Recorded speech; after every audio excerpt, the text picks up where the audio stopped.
Neighbouring country में भी इस समय इलेक्शंस की जो सरगर्मियां हैं वो बड़ी तेज हैं और दुर्भाग्य से हम चाहते थे, हमारी ख्वाहिश सरकारों से हमारे मतभेद 47 से हुए।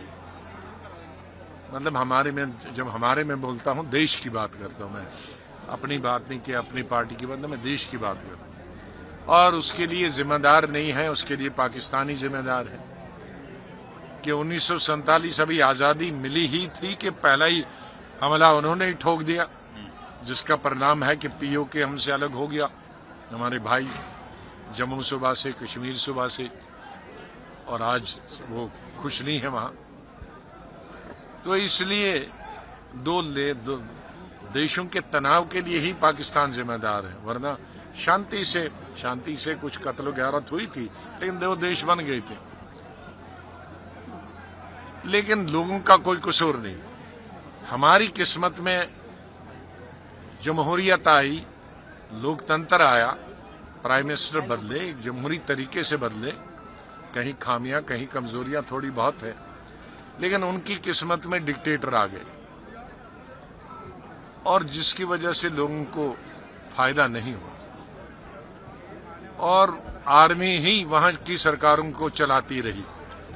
जब कोई चुना हुआ नुमाइंदा भी आया, वो रहमो करम पर था आर्मी की, और जब आर्मी को लगा ये हमारी बात से हिसाब नहीं चलता तो उसको गिरा देते। अब आज हम सोचते थे फ्री और फेयर इलेक्शन हो जाए, जो जीत के आएगा, लेकिन उसमें भी उंगल आर्मी कर रही, किसको बनाना है किसको नहीं बनाना है। तो हम हिंदुस्तान में बड़े खुशकिस्मत हैं कि यहाँ फौज का, आर्मी का या किसी और का, एमपीज के बगैर, एमएलएज के बगैर दखल अपना नेता चुनने का नहीं है, और जो कि लोकतंत्र में पूरे विश्व में होता है। हम यही दुआ करते हैं प्रार्थना से कि कभी जो हिंदुस्तान का वातावरण है, हिंदुस्तान का लोकतंत्र है, ये नसीब हो जाए पाकिस्तान के लोगों को। नेबरिंग कंट्री में भी इस समय इलेक्शंस की जो सरगर्मियां हैं वो बड़ी तेज हैं और दुर्भाग्य से हम चाहते थे, हमारी ख्वाहिश सरकारों से हमारे मतभेद 47 से हुए।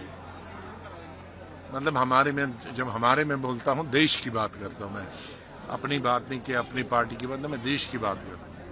और उसके लिए जिम्मेदार नहीं है, उसके लिए पाकिस्तानी जिम्मेदार है कि 1947 अभी आजादी मिली ही थी कि पहला ही हमला उन्होंने ही ठोक दिया, जिसका परिणाम है कि पीओके हमसे अलग हो गया। हमारे भाई जम्मू सूबा से, कश्मीर सूबा से, और आज वो खुश नहीं है वहां। तो इसलिए दो देशों के तनाव के लिए ही पाकिस्तान जिम्मेदार है, वरना शांति से कुछ कत्ल गारत हुई थी, लेकिन दो देश बन गए थे। लेकिन लोगों का कोई कसूर नहीं। हमारी किस्मत में जमहूरियत आई, लोकतंत्र आया, प्राइम मिनिस्टर बदले, एक जमहूरी तरीके से बदले। कहीं खामियां, कहीं कमजोरियां थोड़ी बहुत है, लेकिन उनकी किस्मत में डिक्टेटर आ गए, और जिसकी वजह से लोगों को फायदा नहीं हुआ। और आर्मी ही वहां की सरकारों को चलाती रही।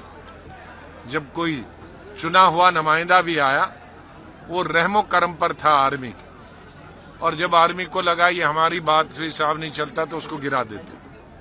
अब आज हम सोचते थे फ्री और फेयर इलेक्शन हो जाए, जो जीत के आएगा, लेकिन उसमें भी उंगल आर्मी कर रही, किसको बनाना है किसको नहीं बनाना है। तो हम हिंदुस्तान में बड़े खुशकिस्मत हैं कि यहाँ फौज का, आर्मी का या किसी और का, एमपीज के बगैर, एमएलएज के बगैर दखल अपना नेता चुनने का नहीं है, और जो कि लोकतंत्र में पूरे विश्व में होता है।